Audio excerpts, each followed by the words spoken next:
ಆ ಸಂದರ್ಭದಲ್ಲಿ ರಾಘವೇಂದ್ರ ಮಠದ ಸ್ವಾಮಿಗಳಾದಂತಹ ಯೋಗೀಂದ್ರ ತೀರ್ಥರು ಅವರು ತಮ್ಮ ಕರ್ಮವಶಾತ್ ಮರಣ ಹೊಂದುತ್ತಾರೆ.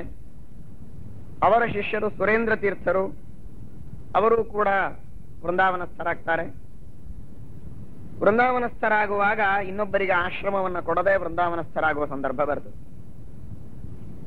ಬಹಳ ಗಟ್ಟಿಯಾಗಿರುವಂತಹ ಸಂದರ್ಭದಲ್ಲಿ ಅಕಸ್ಮಾತ್ ರೋಗಗ್ರಸ್ತರಾಗಿ ವೃಂದಾವನಸ್ಥರಾಗ್ತಾರೆ. ಭಗವಂತನ ಸಂಕಲ್ಪ ಹೇಗಿರುತ್ತದೆ, ಯಾವಾಗ ಯಾರಿಗೆ ಏನು ಕರ್ಮಗಳು ಒದಗಿ ಬರ್ತದೆ ಹೇಳಲಿಕ್ಕಾಗುವುದಿಲ್ಲ. ಆಗ ಆ ಸುರೇಂದ್ರ ತೀರ್ಥ ಶ್ರೀಪಾದಂಗಳವರ ಶಿಷ್ಯರಾದಂತಹ ರಾಘವೇಂದ್ರ ಮಠದ ಮುಖ್ಯ ಗಣ್ಯ ಗೃಹಸ್ಥರೆಲ್ಲ ಸೇರಿ ಸತ್ಯಾಭಿನವ ತೀರ್ಥ ಶ್ರೀಪಾದಂಗಳವರ ಹತ್ರ ಬರ್ತಾರೆ. ಸತ್ಯಾಭಿನವರು ಕುಂಭಕೋಣದ ಪಕ್ಕದಲ್ಲಿ ನಾಚಾರಗುಡಿಯಲ್ಲಿರ್ತಾರೆ. ಬಂದು ಆ ಸಂಪೂರ್ಣವಾದಂತಹ ಸಂಸ್ಥಾನವನ್ನ ರಾಘವೇಂದ್ರ ಮಠದ ಏನು ಸಮಗ್ರವಾದಂತಹ ದೇವತೆಗಳು ಪ್ರತಿಮೆಗಳು ಪೂಜೆಯ ಸಮಗ್ರವಾದಂತಹ ಪೆಟ್ಟಿಗೆಯನ್ನು ತಂದು ಸತ್ಯಾಭಿನವ ತೀರ್ಥ ಶ್ರೀಪಾದಂಗಳವರಿಗೆ ಒಪ್ಪಿಸ್ತಾರೆ. ಮಠಗಳಲ್ಲಿ ಕಲಹ ಬೇಡ, ಆದ್ದರಿಂದ ಸುರೇಂದ್ರ ತೀರ್ಥರು ಆಶ್ರಮ ಕೊಡದೆ ವೃಂದಾವನಸ್ಥರಾಗಿದ್ದಾರೆ. ಈ ಪೆಟ್ಟಿಗೆಯನ್ನು ನೀವೇ ಇಟ್ಟುಕೊಳ್ಳಿ, ನಿಮ್ಮ ದೇವರ ಪೆಟ್ಟಿಗೆಯನ್ನಂತೂ ನೀವು ಪೂಜೆ ಮಾಡೇ ಮಾಡ್ತಾ ಇದ್ದೀರಿ, ಎರಡೂ ಸಂಸ್ಥಾನಗಳನ್ನ ಕೂಡಿಸಿ ನೀವೇ ಪೂಜೆಯನ್ನ ಮಾಡಬಹುದು ಎಂಬುದಾಗಿ ಆ ರಾಘವೇಂದ್ರ ಮಠದ ಸಮಸ್ತರಾದಂತಹ ಅಭಿಮಾನಿಗಳು ಅವರೆಲ್ಲ ಬಂದು ಸತ್ಯಾಭಿನವ ತೀರ್ಥರ ಹತ್ತಿರ ತಮ್ಮ ಉದಾರವಾದಂತಹ ಭಾವನೆಯಿಂದ ಆ ಸಂಸ್ಥಾನವನ್ನ ಸಮರ್ಪಣೆ ಮಾಡ್ತಾರೆ. ಆ ರಾಘವೇಂದ್ರ ಮಠದ ಶಿಷ್ಯರಲ್ಲಿ ಇರತಕ್ಕಂತಹ ಒಂದು ಸೌಹಾರ್ದ, ಪ್ರೇಮ ಮತ್ತು ವಿಶೇಷವಾಗಿರತಕ್ಕಂತಹ ಔದಾರ್ಯ ಇವುಗಳನ್ನು ನಾವು ಕಾಣುತ್ತೇವೆ.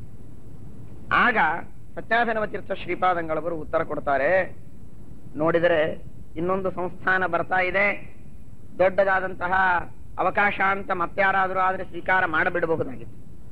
ಸತ್ಯಾಭಿನವ ತೀರ್ಥರು ಬಹಳ ಸ್ಪಷ್ಟವಾಗಿ ಹೇಳ್ತಾರೆ, ನಮಗೇನೋ ನೀವು ಬಹಳ ದೊಡ್ಡ ಸ್ಥಿತಿಯನ್ನು ಕೊಡ್ತಾ ಇದ್ದೀರಿ ಅಂತ ನೀವು ತಿಳಿದಿರಬಹುದು, ನಮಗೆ ಅದರ ಅಪೇಕ್ಷೆ ಇಲ್ಲ.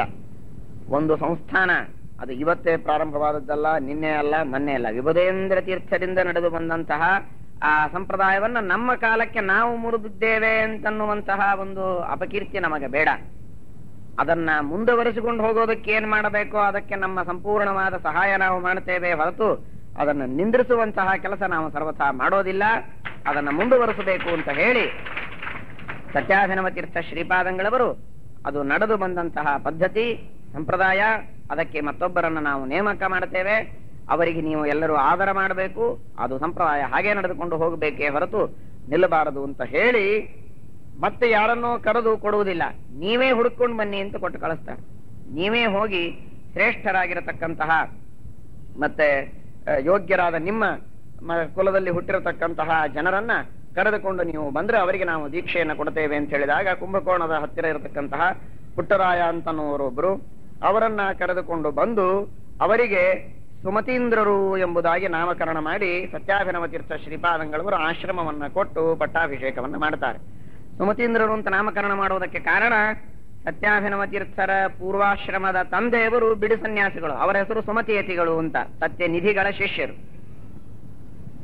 ಆ ಸತ್ಯನಿಧಿಗಳ ಶಿಷ್ಯರಾಗಿರತಕ್ಕಂತಹ ಸುಮತಿಯತಿಗಳು ತಮ್ಮ ತಂದೆಯ ಸ್ಮರಣಾರ್ಥ ಅಂತ ಹೇಳಿ ಆ ರಾಘವೇಂದ್ರ ಮಠದ ಸುರೇಂದ್ರ ತೀರ್ಥರ ಉತ್ತರಾಧಿಕಾರಿಗಳಾಗಿ ಮಾಡಬೇಕಾಗಿರುವಂತಹ ವ್ಯಕ್ತಿಗಳಿಗೆ ಸುಮತೀಂದ್ರರು ಎಂಬುದಾಗಿ ಹೆಸರನ್ನ ಇಟ್ಟು ಅವರಿಗೆ ಸಮಗ್ರವಾದ ಆ ದೇವರ ಪೆಟ್ಟಿಗೆಯನ್ನು ಒಪ್ಪಿಸಿ ನಿಮ್ಮ ಸಂಸ್ಥಾನವನ್ನ ನೀವು ಹೀಗೆ ಮುಂದುವರಿಸಿಕೊಂಡು ಹೋಗಿ ಅಂತ ಹೇಳಿ ಅವರಿಗೆ ಅನುಗ್ರಹವನ್ನ ಮಾಡಿ ಕಳಿಸ್ತಾರೆ. ಆ ಸತ್ಯಾಭಿನವ ತೀರ್ಥ ಶ್ರೀಪಾದಂಗಳವರ ಅನುಗ್ರಹದ ಬಲ, ಅವರು ಪೂರ್ಣ ಅನುಗ್ರಹದಿಂದ ಉಪದೇಶ ಮಾಡಿದ್ದರ ಪ್ರಭಾವ, ಅವರು ಅನೇಕ ಗ್ರಂಥಗಳನ್ನು ಬರೀತಾರೆ. ಸುಮತೀಂದ್ರ ತೀರ್ಥ ಶ್ರೀಪಾದಂಗಳವರು ಭಾವರತ್ನ ಕೋಶ ಅಂತ ತತ್ವ ಪ್ರಕಾಶಿಕ, ಗೀತಾ ಭಾಷ್ಯ, ಪ್ರಮೇಯ ದೀಪಿಕಾಗಳಿಗೆ ಭಾವರತ್ನ ಕೋಶ ಅಂತನ್ನೋ ಗ್ರಂಥವನ್ನ ಬರೆದಿದ್ದಾರೆ. ಬಹಳ ಶ್ರೇಷ್ಠವಾದಂತಹ ಗ್ರಂಥ, ಅನೇಕ ಪ್ರಮೇಯಗಳಿಂದ ಗರ್ಭಿತವಾದಂತಹ ಆ ಉತ್ತಮವಾದ ಗ್ರಂಥವನ್ನ ಸುಮತಿ